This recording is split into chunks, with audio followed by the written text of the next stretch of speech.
the mission and vision of the American Islamic College, to me, pretty much now synonymous with the work. I believe in the transformative power of education, and not just education that is informative, but in education that is transformative, education that really changes how we live. But I think that the Muslims of America need a place that they can come as a Muslim space. This is their space. It belongs to them. Hey, Assalamu alaikum, Dr. Mahan. Wa alaykumus salam. You know what that was? What was that? What just happened. You know what that was? No. It's called icing the kicker. Do you know that term? No, I don't. So illumine me. I don't know if the viewers got to see this, but just as you were coming on, it all went off, and then we had to kind of reload. And so in football, in American football, which is now also Canadian football, when the kicker is about to hit a critical kick that could, turn the fortunes of the game, and it's the last seconds of the game, so there's going to be no recourse. But the opposing team has multiple timeouts left that they won't be able to do anything with. So just as the kicker lines up to kick and is ready to go, they call a timeout. So it's called icing the kicker. Yeah, well, I was worried. We're in this mystical state on these Ramadan unscripted nights, and always talking about the signs of God. And I thought maybe God is giving us a sign.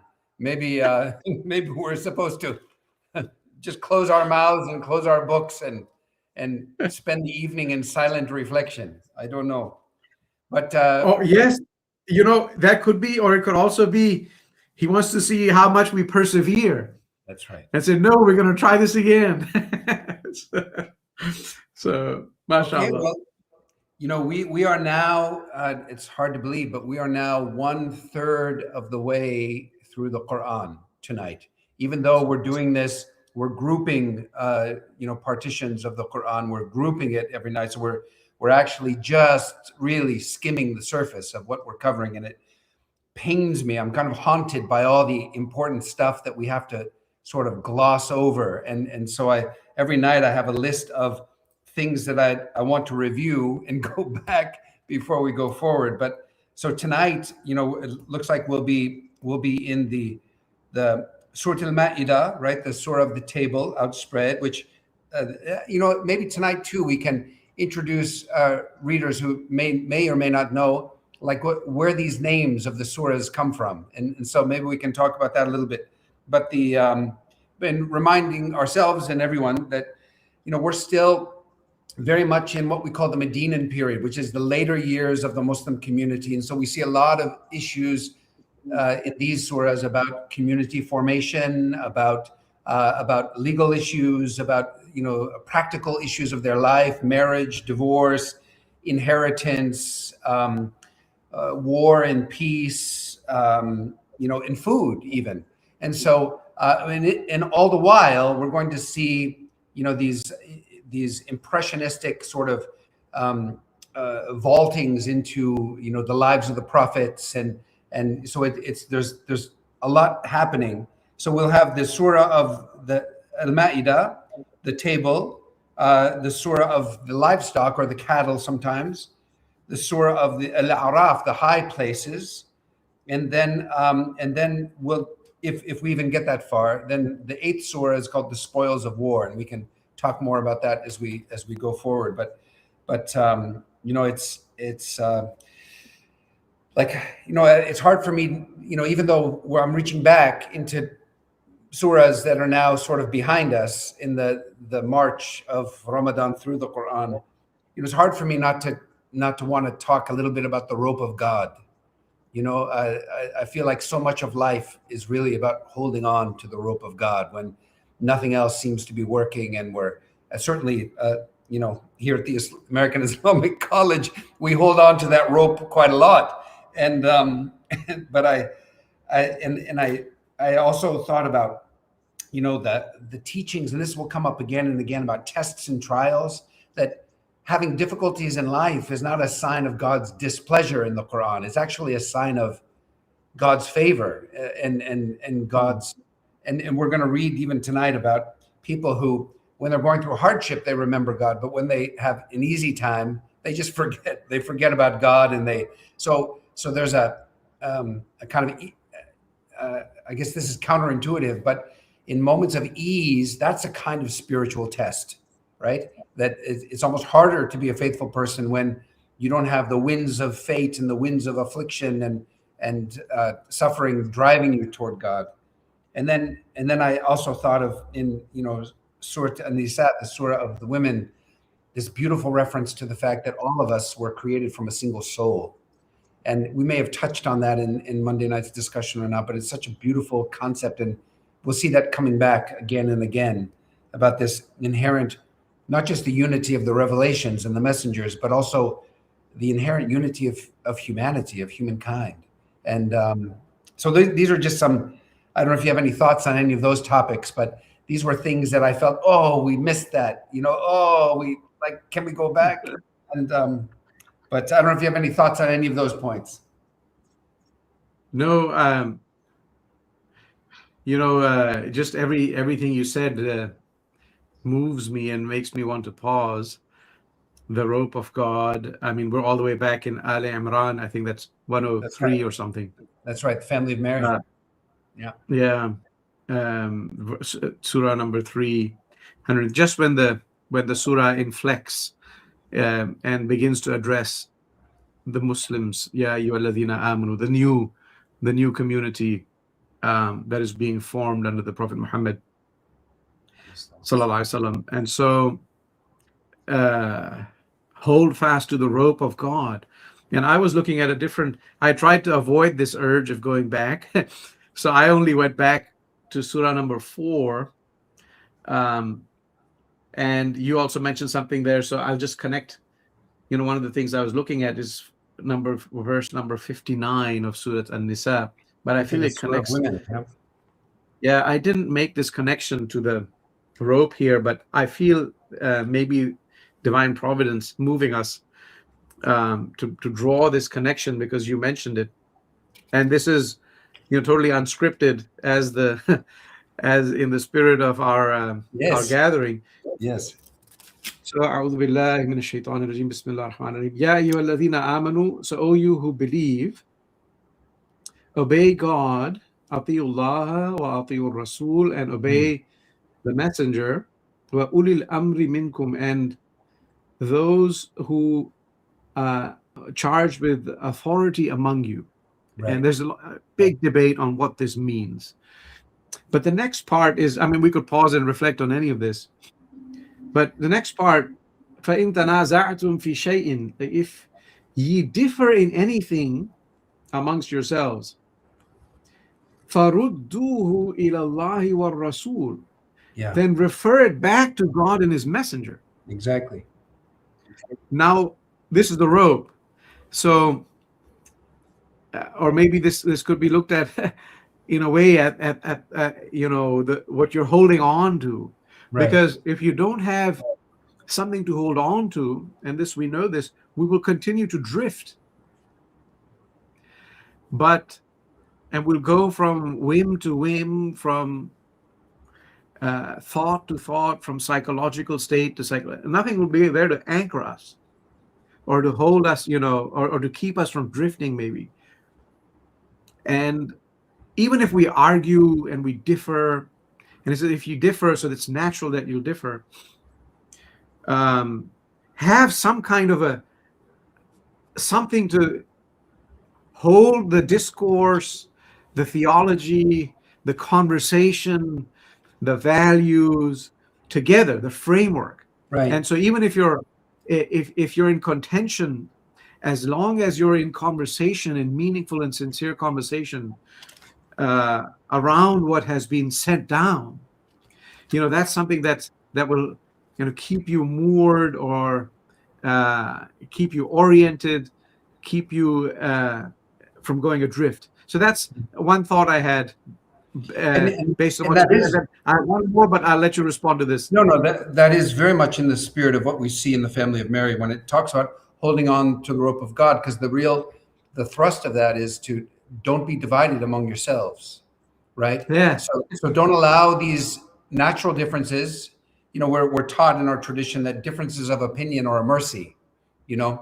and that this is a blessing to have different points of view and different ways of seeing things and different perspectives. And so the real point of that is to hold fast to the rope of God and do not be divided among yourselves. And so that same spirit is right here in Surah An-Nisa, when it's about, if you differ in anything, right, then just turn it all back to the prophet, into the book of God. Yeah. And so difference is different from division. And I think the authority there is key, in that have some kind of organizational, some structure that, if it's anarchy, everyone will go with whatever their view was. But you can have a contentious debate, but at some point there's an institutional structure of some kind that will, still hold you in place despite those differences. And we can see it even if I were to draw a parallel with a place like the United States, there's been difference throughout the history of this nation, and we're like at a really, at a point where that polarization has gone to the extreme. But despite those differences, we don't know how long it'll last. We pray for God's mercy and also always for the guidance of our leaders. But there's some institutional structures, like even in the Supreme Court, you have progressive justices, you have conservative justices, you have people who read the original meaning, and then but they have an institutional fabric and a frame of reference, the Constitution, and they have a debate, and then there's a vote or whatever, and there's people who write dissent, but kind of you have these differences, but they don't divide you completely. Dr. Asfa Qureshi, I love this article she wrote, and I believe she's writing a book on this, on the Qur'an and the Constitution, that speaks about how the reasoning, the modes of reasoning, often work in parallel. I think even certainly within this country, we see difference meaning division, right? So many people are embracing difference as division, ethnically, religiously, and I'm wondering also about, what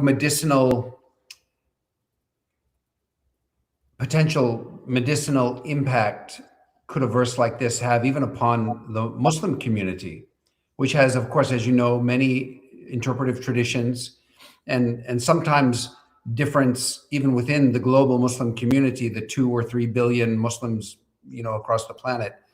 Sometimes difference, has been understood as division.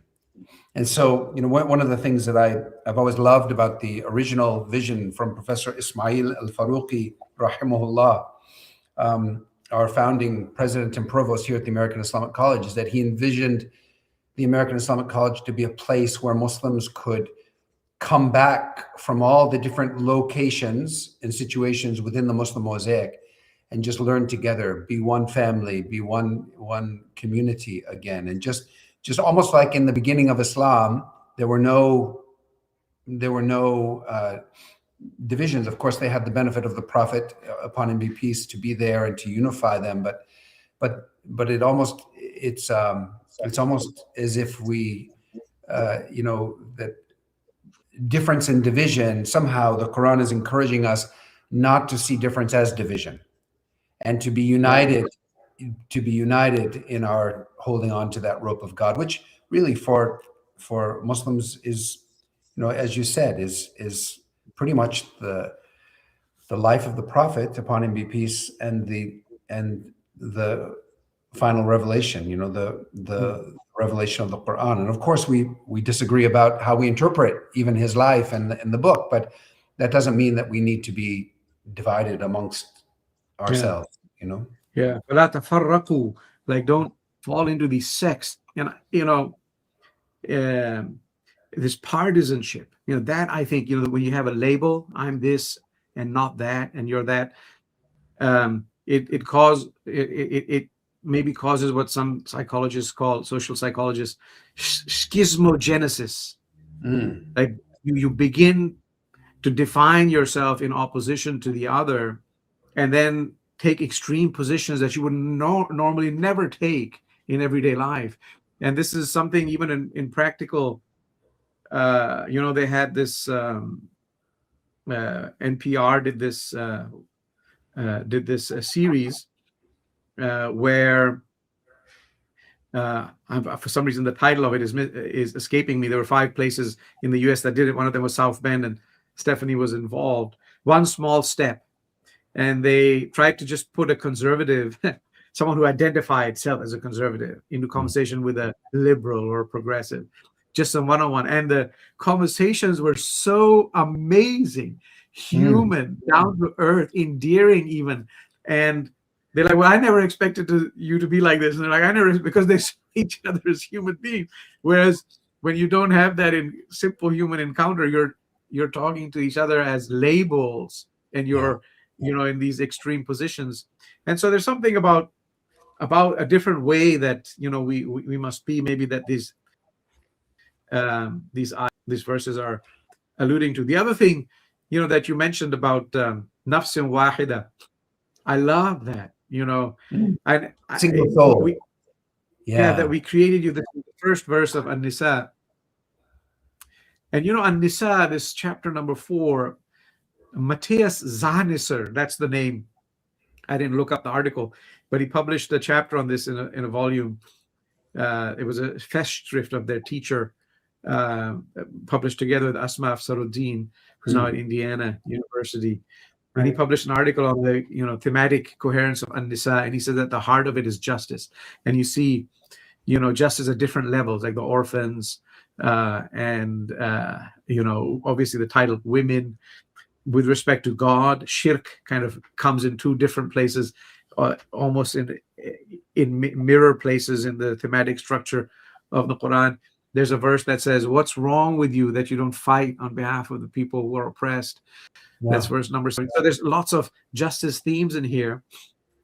And maybe, it's beginning with this single soul, that at the foundation of justice is this deeply spiritual substrate, that if you don't recognize that, first of all, we're all created and that we're all related, that maybe justice will somehow continue to elude us. And here we have, obviously, you have the whole connection to mercy. I'll let you develop it, but I didn't pick this. The one I picked and that I'm relating it to is number 38 of Al-An'am. So we're now in Surah number 6.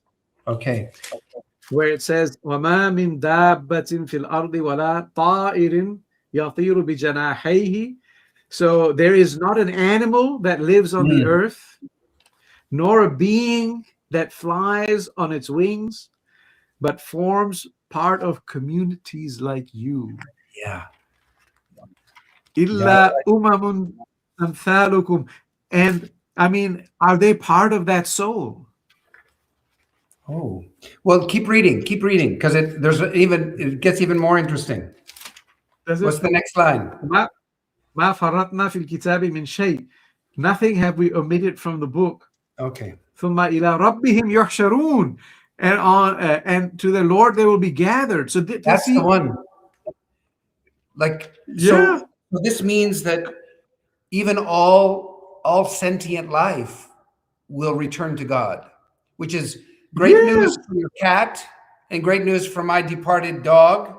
But this is really stirring, I find. And I'm sorry that we don't have Dr. Ibrahim with us again, because he's the closest thing we have to Dr. Talili, Sarah Talili, who wrote this wonderful book on animals in the Quran. But such a beautiful concept that even, isn't it? Even in the animal world, right? That they're all ummahs, they're all communities, and they will return to God just as we will return to God. Yeah. It's incredible. But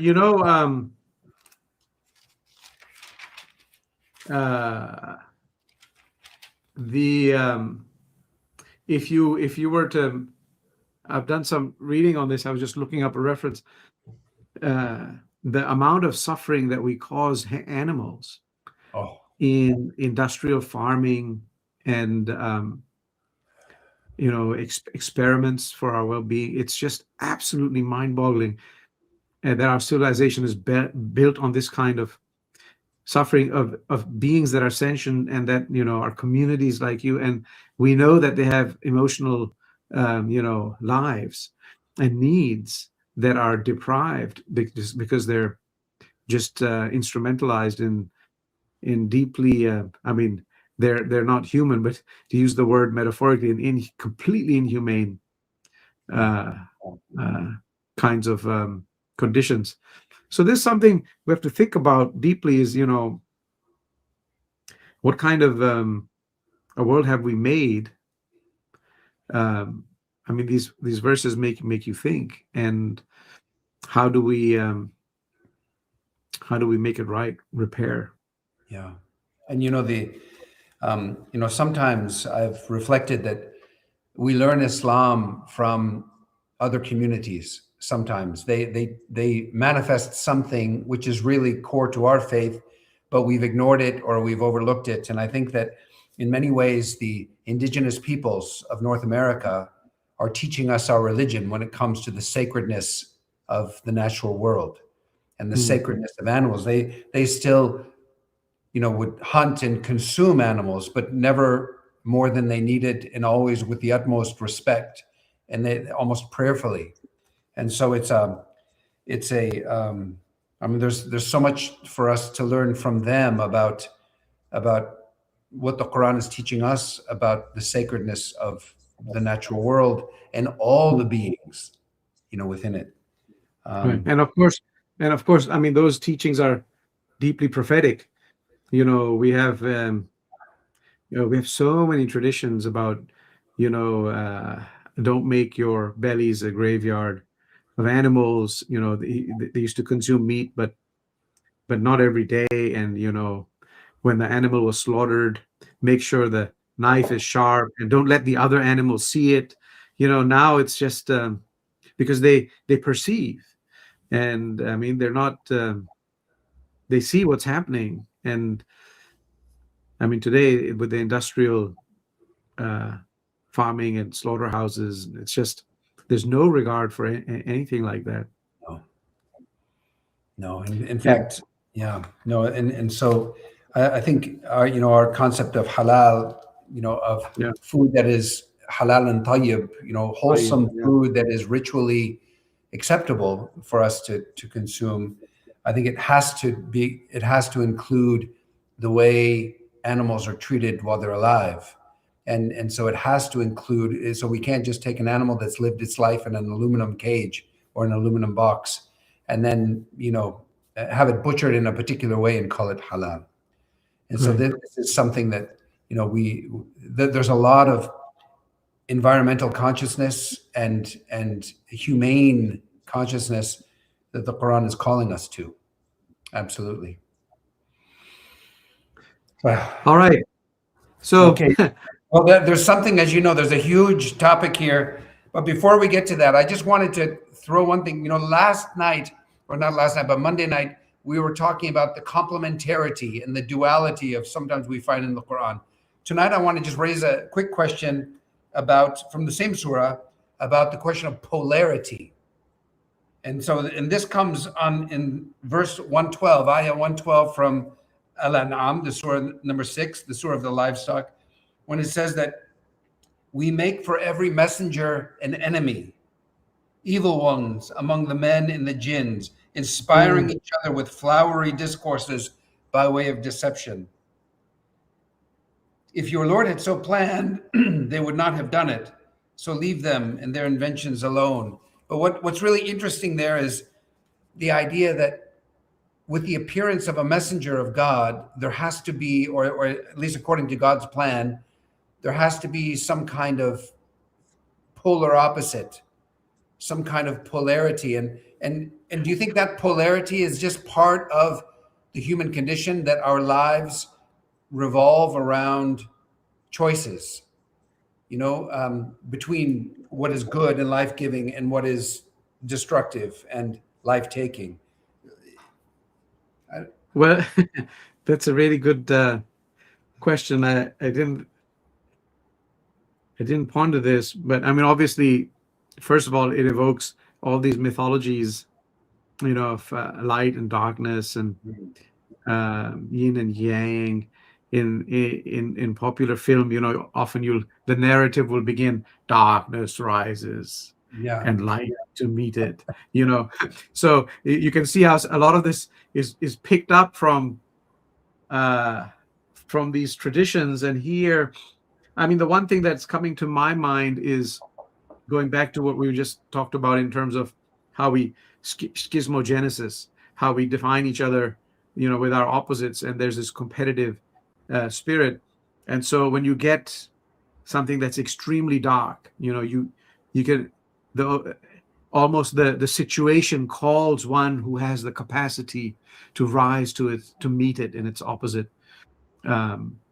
This is just how how things work, and vice versa. And so sometimes, you may have someone with great potential, but it lies dormant because the conditions have never called such a person to rise. And so when you have either side in this polarity with either a good tendency or an evil tendency to break out, and we believe through, either God chooses a prophet, and this is all God's creation, it's somehow, that its opposite comes to match it. And this, I think this fits very nicely in this framework of understanding everything as a test. Yeah. If you didn't have a match to test you, it wouldn't be the trial that God has intended for it to be. Now that is, why does God test us, and what would he want from all of this? We get into, theodicy and some very difficult theological questions, but bracketing those deeper questions for a moment, I mean, that's the framework. It's all a test. Yeah. In fact, we even have we have some verses tonight about how this world really is not all that we make it to be, and that this world is just play and amusement. But the idea is that that this world can only be properly understood when we think cosmologically of this world within the context of the afterlife, right? And then this world begins to make sense. Begins to make sense. And now, go ahead. Go ahead. No, go ahead. You finish. Go ahead. Maybe you were about to save me. No. It's God will save us both, inshallah. Yes. Because even prophets, are tested, right? Yeah. And the test can only be real for them if they have the potential of failing. I mean, God safeguards them, but they have to, experience the struggle. And we know the Prophet ﷺ, he did as well. And he prayed, right? And he experienced, and so we'll see in Surah Al-An'am, he's like, what, they're asking for a miracle, and the Qur'an will respond, God will respond to the Prophet and say, this is the miracle, the Qur'an. If you are able, why don't you build a ladder and climb to the heavens and do something? That's not what I'm doing as God. I'm conveying my messages, and that's the miracle. And it says, don't be from among the Jahilin, to the Prophet. And there, the word Jahil is not ignorant, right? But to be overcome with an affective movement of the soul, like to be, overtaken with a kind of desire to fulfill the needs of those who are asking for something in a certain way out of empathy, so that they might be persuaded. He has this strong feeling, and so that the prophets have to be tested, and the prophets believe. It's not automatic that Otherwise, they would be robots or angels, but they're men. And so, Amana Rasul, this was in Surah Al-Baqarah. The Prophet believed bima unzila ilayhi min rabbihim, in what was sent down to him from his Lord. And believe is tasdeeq. For us, tasdeeq bima ja'a bihi nabi, an affirmation of what the Prophet brought. But for the Prophet, an affirmation of what was sent to him as real. And so, and we know in the very beginning, if it weren't for his wise and compassionate and faithful wife Khadija, may God be pleased with her. He was having trouble believing the revelation when it was beginning. Like, he was having trouble knowing what it was about and what this was going on. This was a great psychic disturbance and interruption that he was experiencing, and it was her wisdom that really gave him the serenity, the calmness, the comfort, the stability of mind to embrace it for what it was. Yeah. And we often intuitively think, oh, if these bad things are happening to us, God's punishing us. But really, I mean, like, you think of Yusuf alayhi salam in the Qur'an, and we'll get to him hopefully on Monday night. But the brother was like envied by his brothers, and then he was thrown into jail, and they lied to his dad, told him that he was killed. He was sold into slavery. He was bought in a slave market. He was falsely accused of a terrible crime. He was sent to prison. But all the while, like, he was God's beloved, right? And he was tested, like, and you're right, with the possibility of failing. But he was tested, and it was only through all of that. And you're talking earlier about sort of the mythology of the hero. His journey was really almost a Joseph Campbell style. Like, he had to go down to prison and go through all of this before he was exalted on the throne in Egypt and given authority and given the power to forgive his brothers and to redeem the whole situation. And so it wasn't because Joseph was being punished, alayhi salam. It was because he was God's beloved, and he had to go through those things in order to be refined in some, or in order for the historical situation to be set up so that God's benevolence and God's light would shine. Yeah. So when God loves us, look out, right? As I think it was Julian of Norwich, a Catholic saint from the medieval England, who was thinking about the suffering and tribulations of God's friends, and she said, she said in her diary, God, if this is how you treat your friends, it's no wonder you have so few. Yes.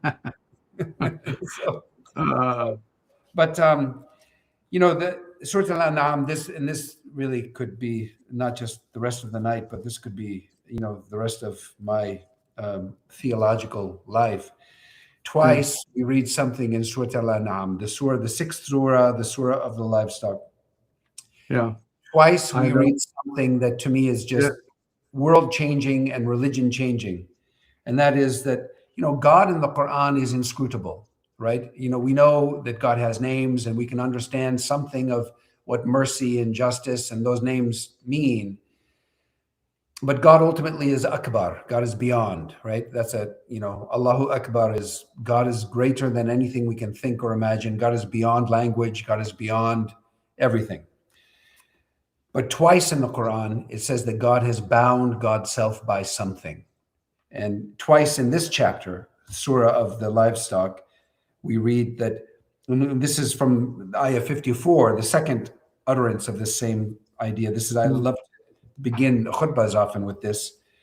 When those who come to you, when those come to you who believe in our signs, so when the people who believe in our signs come to you, say to them, peace be upon you.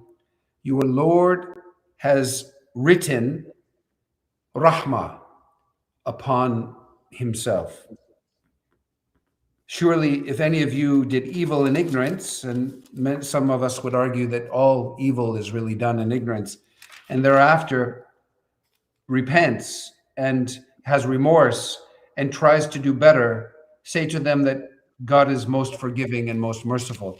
But this idea that God has written rahmah, and we can talk about this. We remember that this word, which is often translated as mercy, we talked about this before, even in this series, this new second series of Ramadan Unscripted, that this is more than mercy. This is love. This is, etymologically, linguistically, it's compared to the womb of the mother. So it's a love that is sometimes fierce, but is protective and nurturing. But in my reading of the Quran, I think this is the highest articulation of love, is the rahmah. But God has written this upon God's self. The same language that it says fasting was written for you, right? It is made prescribed. Yeah. Right? I'm just using that literal term written for you because that's the question, is like that God has made fasting obligatory with the same language, that fasting has been prescribed or written upon us. And here God is making something obligatory upon God's self. And so this to me is the hermeneutical key for unlocking everything else in the Quran. It means that there's nothing in the Quran, at least in my humble, God knows best, but in my humble view, there's nothing in the Quran that can be understood outside of rahmah. Because God has written this upon God's self. Do you think that's a reckless position for me to take? I mean, look, I'm reading, I'm seeing what you're seeing. And so it's there for a reason. And I'm going to try and find something. This is from Amit Safi's but it speaks to this. I didn't mark it down, but I was reading it the other day. Give me a second. I hope it'll be worth the wait. Okay, I just want to, while you're looking for that, I just want to celebrate the fact that a man who is as busy as you are, you're the executive director of the Ansari Institute for Global Engagement with Religion at the University of Notre Dame. You're like doing all this work, at the university and in the community, and you're still finding time to read. This is like a true scholarly vocation. I shouldn't, Sheikh Hamza, sometimes I talk to him when it's a real blessing and that he, makes the time. And when you say this, like every time he says, "Have you read this?" I'm like, "No, I've read this." I'm like, "No, I've read this." I'm like, I feel totally illiterate. But I feel I'm not the only one. Like, I've talked to others who have that. No, it's my conversation with Sheikh Hamza are exactly the same, right? He's like, "Have you read this book?" And I don't, no, not yet. But once in a while, I do read something, and I found this. So this is a deal with God. Kharakani, and he says, one night Abul Hassan Kharakani was praying to God. He heard a voice from beyond. "Oh, Abul Hassan, do you want me to tell people everything I know about you so that they stone you?" Sheikh Kharakani answered back to God, "Oh my God, do you want me to tell them everything I know about your loving mercy and forgiveness? Everything I see from your generosity? If I do, no one would ever bother with acts of worship. No one would prostrate in prayer." The voice of God answered, "You say nothing, I say nothing."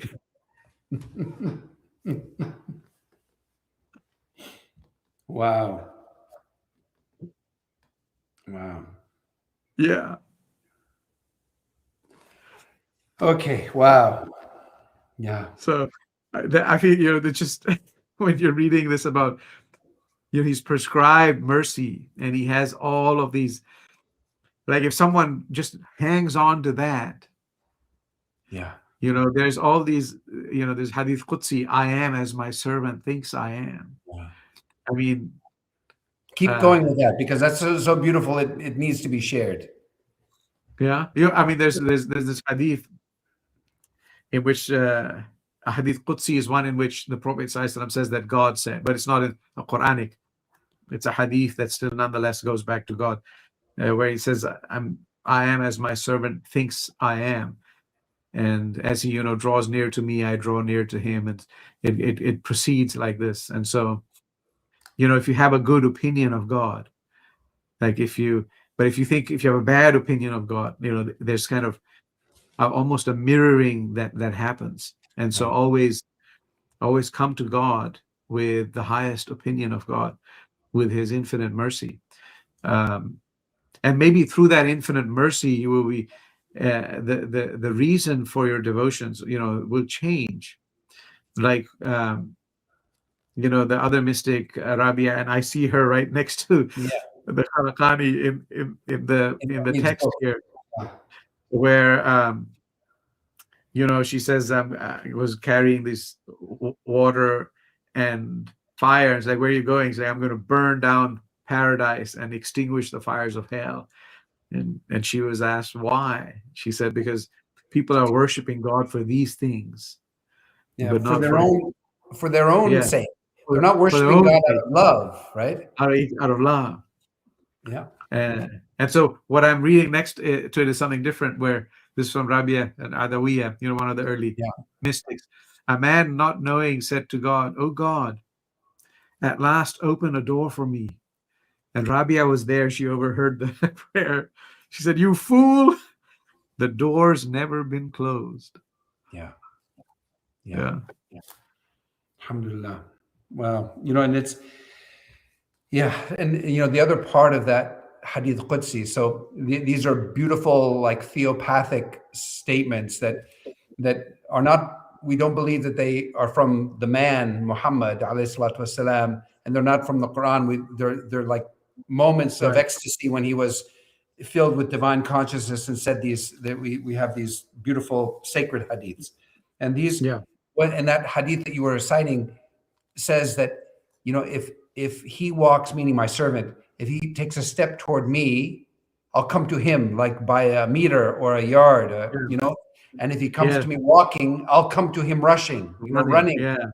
And so like, if there's anything that I would want, my children, if I leave this world tonight, if there's anything I would want my children to know, it's that God has written rahmah upon God's self, and that if you take a step toward him, he's going to take several toward you. And if you come to him walking, he'll come to you running. That kind of intense love that is articulated here and is articulated in that Hadith Qudsi, to me, is the key to everything. And so then, like, as we said before, obedience, duty, becomes an expression of love. It's not a duty anymore. Prayer is not an obligation anymore. It's an opportunity, right? To reconnect with the Lord of the universe, who loves us that intensely, So it changes everything. It just changes everything. Wow. Well, thanks for, I knew we were at this moment of these verses that you would never pass by. Can't. So thank you for that. I'm looking at the clock. We have about maybe 10, 15, 13 minutes. And I wonder, there's still a lot here, like right after the communities of the animals. And we got a question on that, like the person is asking, are we saying that these beings will be judged? And so we really don't know, but certainly from the plain reading of the verse, and this is how it's been interpreted, that there will be, a return. And what that entails is really not, as far as I know, hasn't really come in the sources, but you can read about it. And I've just glanced over the Study Qur'an, which is a great reference. No book is perfect after the book of God. These are still human interpretations, and I know that there are critiques of this, but it's my first go-to place. And I've appreciated this work tremendously. You can kind of read up on there. There's, a couple of moments in Al-Anfal. Mm. No. So Anfal is too far. I think today what we should at least do is talk about a couple of places in Al-A'raf, the Ahad of Alast, and if possible, there's a verse right after it, which speaks about human beings that can be reduced to being like cattle rather than human beings. There's obviously the place where the Moses at the mountain, but maybe we can revisit that when we come to Hashr, Surah 59. There's a deep connection between those two. So I'm looking at Surah number 7, verse number 172. Are you okay going there? Yeah, no, it always hurts my heart to know how much we're glossing over, but I'm going to follow your lead, CD. 172. And the high places. Do you want to tell us what the high places refers to? So Al-A'raf, my understanding from the surah is these are places in the hereafter where certain people stand whose fate has yet to be decided. And they can glance over and look, at the people who are on this side, or on that side. And there's still, hope for God's, that they don't fall into punishment. There, in fact, I remember Maria de Cake. She did a beautiful paper on this once. She's one of the associate editors of the Study of Qur'an, and she read this as the surah as a series of layers closing in from both sides.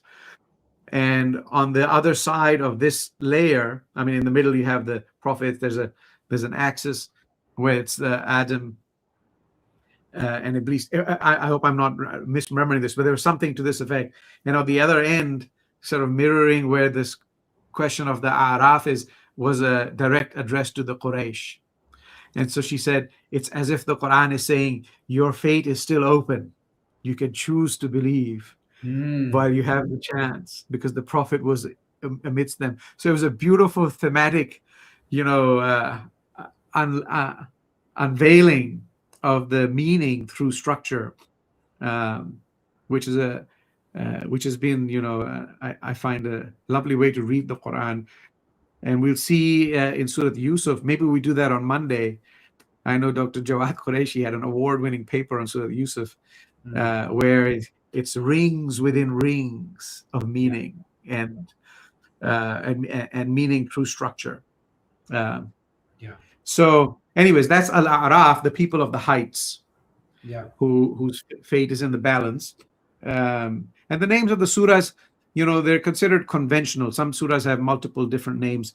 It was just a reference to refer to that particular, what we might render in English as chapter.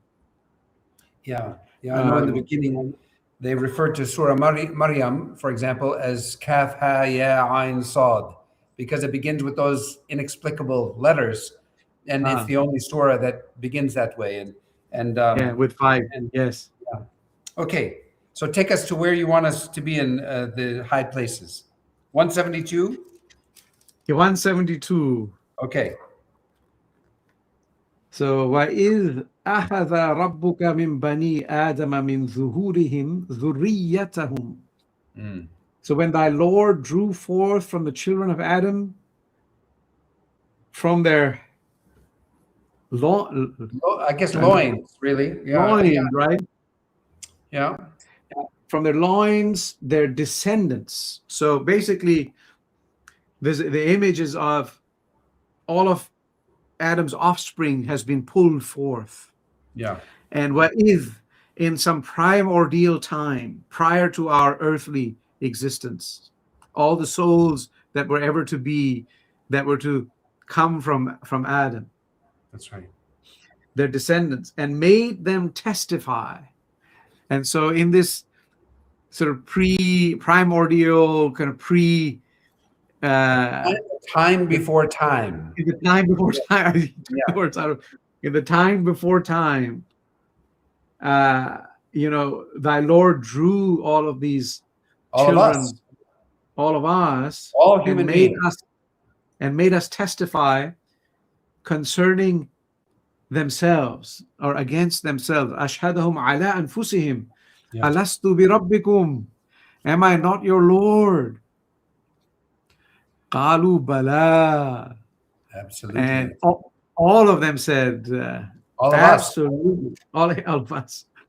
Yeah. Yeah. In the verse, it's referring to them, but Yeah. but the them is us. Am I not your Lord? They said, yea, we do testify. Shahidna, bala shahidna. And this is because an taqulu, lest Yeah. you would say, like this was done. So that, yeah.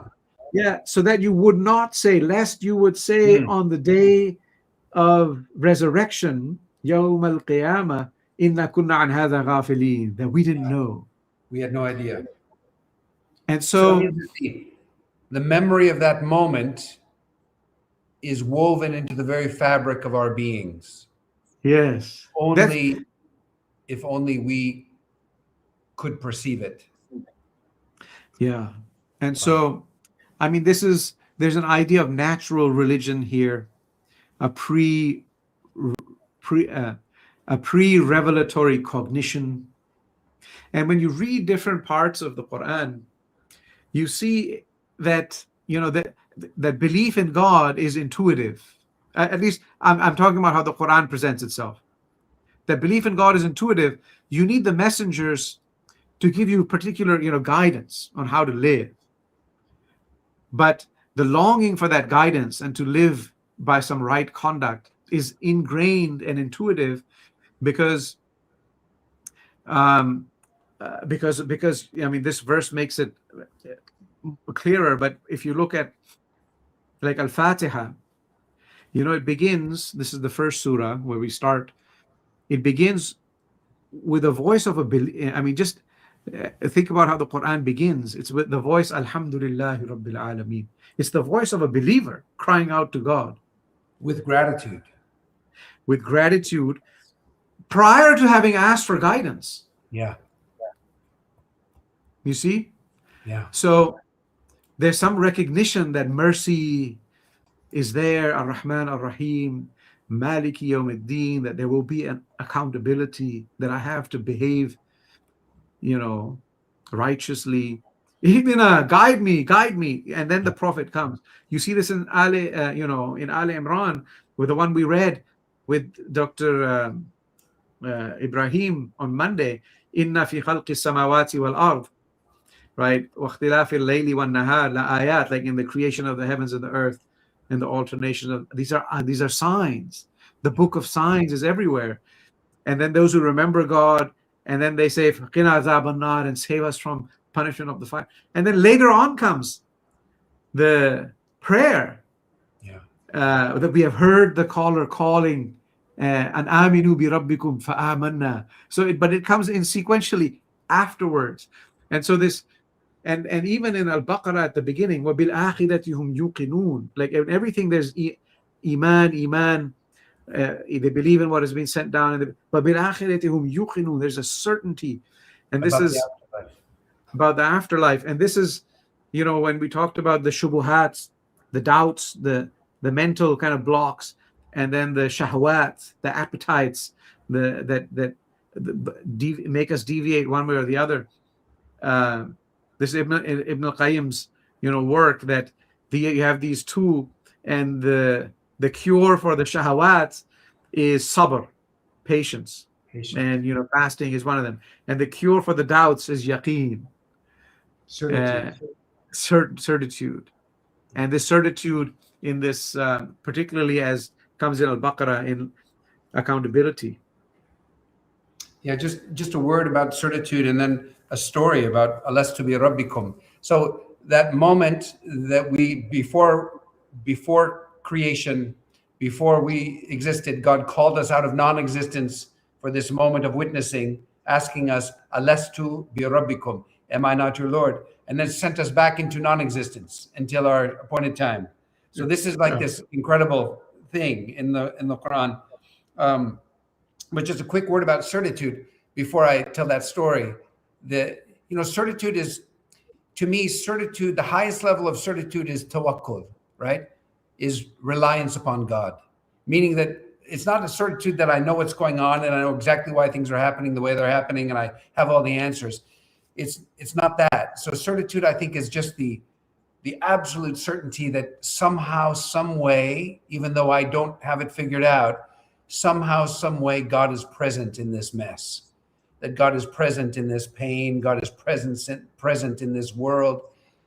To me, so that's tawakkul, really. That's like total trust in God. So higher than, and so to me, when I read that verse about certitude and other verses about certitude, it's not so much about knowing everything with absolute, diqqa, with absolute specificity. It's more about just being certain of the fact that somehow, some way, God is present in this. Yeah. Right. Yeah, I like how you put that. But my story. So, as you know, my life has taken me, like yours, taken me in many, many interesting places and many interesting experiences by God's grace. So, at one moment, I'm in Singapore. It's my first time in Singapore. I've been invited by some beautiful brothers, and shout out to anyone in Singapore who's with us tonight. What a beautiful Muslim community in Singapore. So I'm there. My first night in Singapore, they take me to this gathering at a religious gathering of remembering God. And there's a sheikh there who's now passed away, rahimahullah. His name was Sheikh Zakaria. And Sheikh Zakaria came up to me as soon as I walked in, and he held my face and he kissed my cheeks and he held my face close to his. And he said to me, he didn't speak Arabic and he didn't speak Chinese, obviously. So it didn't speak French. So the languages I have, he didn't speak. And the languages that he had, I didn't speak. But he just held my face in his hands and he said to me, Alestu. That's all he said to me. And what I think he meant is that he remembered me from the moment before creation when God gathered us before God's self and asked us to testify. And that he recognized me from that. And that was the most beautiful moment. And then, I got to see him a few more times, and I left Singapore, and he passed away before I could get back to Singapore. May God be merciful to him. But sometimes it is said, as you know, within the community, sometimes it is said that we, when we meet people for the first time, but it feels like we've known them always. Maybe we were standing shoulder to shoulder in that moment of bearing witness, that moment before creation, before time, when God said to us all, Alastu bi rabbikum, am I not your Lord? And we all answered, absolutely. We testify. So whether it happened that way or not, I don't know. That's lovely. But it's a true story. No, I believe it. That's a beautiful story. And we're at time. I understand the next verse, just to finish the thought. Yeah. So that you would say on that day of resurrection that we were heedless or unghafil, we didn't know. Aw taqulu, or lest you say, Innama ashraka abauna, that this is kind of what our forefathers were doing. That was our tradition. And so that's not an excuse, which is a lovely kind of invitation to think for yourself, to rethink everything, and that every generation should, not simply stand on the shoulders of the previous generations, but in some ways rebuild what came before in their own way, and own it. And that's something that I think we have to relearn how to do as a community. Yeah. And you know, I don't want to prolong. I know people are suffering out there and waiting for this to finish probably. But you know that the stories that we also have in this collection of surahs about Ibrahim alayhi salam, upon him be peace, and the fact that he did just the opposite. Like the argument always against him and against even the Prophet Muhammad is, look, what you're calling us to is not what we're used to. It's not what our fathers taught. It's almost like an act of infidelity to the previous generations. But Abraham is such a critical intellect in the Quran. He's like, you know, he's just asking those critical intellectual questions that just breaks through the nonsense of worshiping things that are not worthy of worship. And so we have the first of many tellings of Abraham and his journey toward monotheism in the readings tonight. And it's exactly what you're saying, is it's about having a critical intellect and having the courage to say no, to resist the pressure of just replicating, I guess, giving up your own responsibility and deflecting that onto, you know, those who came before, ancestors or whatever, and saying we're doing it this way because this is the way our ancestors did it, even though it may not stand up to scrutiny or intellectual interrogation. Yeah. Or you may not have internalized it for any reason other than some kind of look, you know, in uncritical look backwards, and that can lead to, you know, all kinds of closings of the mind and the heart. And so I feel the Quran is often calling us back to saying, don't let yourselves go in that direction. Okay. Yeah. All right, my brother, you want to close this out? You should close. No. It's such a fond. I have so much fondness about you closing us with Surah Al-Asr. Really, sometimes I think of it as the surah of the sinking sun. It almost has a apocalyptic feeling because time is short and so much for us to awaken to. But so it's, please, as a favor to me, close us out tonight. And I just want to thank you again, brother, for being with me on these nights and for your companionship in this sacred month. And I want to thank everyone who's joining us online, whether it's in real time or in another time. It's just such an honor and such a privilege to have an opportunity.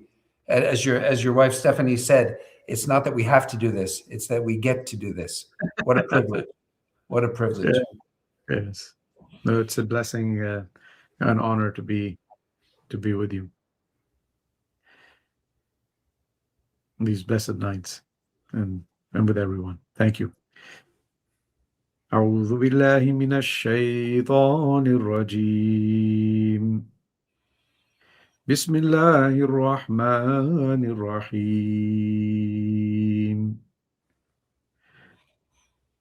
والعصر إن الإنسان لفي خسر إلا الذين آمنوا وعملوا الصالحات وتواصوا بالحق وتواصوا بالصبر.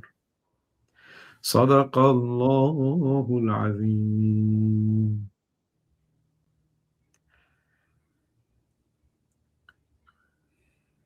There are many different translations of, Asr, by the declining day. Yeah. By the passage of time through the ages, by time, I swear, by time, that humankind is in a state of loss. Save for those who have believed and worked righteously, had righteous conduct, and who have exhorted and encouraged each other towards the path of truth and to patience and perseverance. Ameen. May God help us persevere in these troubled times, and may God help us hold fast to the rope of God and not to be divided among ourselves. Ameen. Ameen. Okay. Assalamu alaikum, everyone. Thank you. Wa alaikum assalam wa rahmatullah.